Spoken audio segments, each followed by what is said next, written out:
നാളത്തെ കാത്തിരിപ്പിന് ശേഷം ഗുരുവായൂരപ്പന്റെ അടുത്തേക്ക് ഒരു യാത്രയുണ്ട്. പരിഭവങ്ങളും സങ്കടങ്ങളും പരാതികളൊക്കെ ആയിട്ട് നടന്ന് ആ ശ്രീലകത്തിന്റെ മുമ്പിൽ അങ്ങോട്ട് എത്തുമ്പോ ഭഗവാനെങ്ങനെ കാണാം.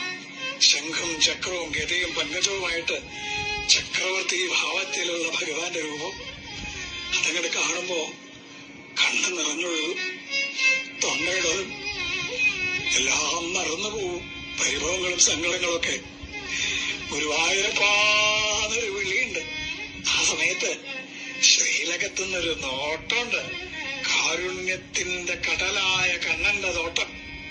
ഞാൻ ഇല്ലേ കൂടെ എന്ന് പറഞ്ഞിട്ട് ആ കണ്ണനെ ഹൃദയത്തിലേക്ക് നിറയ്ക്കുമ്പോഴേക്കും ദ്വാരപാലകര് നമ്മളെ നിൽക്കിണ്ടാവും. പക്ഷെ ആ കാരുണ്യം നിറഞ്ഞൊരു നോട്ടല്ലേ, അത് മതി നമ്മളെ പരമാനന്ദത്തിൽ ആറാടിക്കാൻ. കൃഷ്ണ ഗുരുവായൂരപ്പ.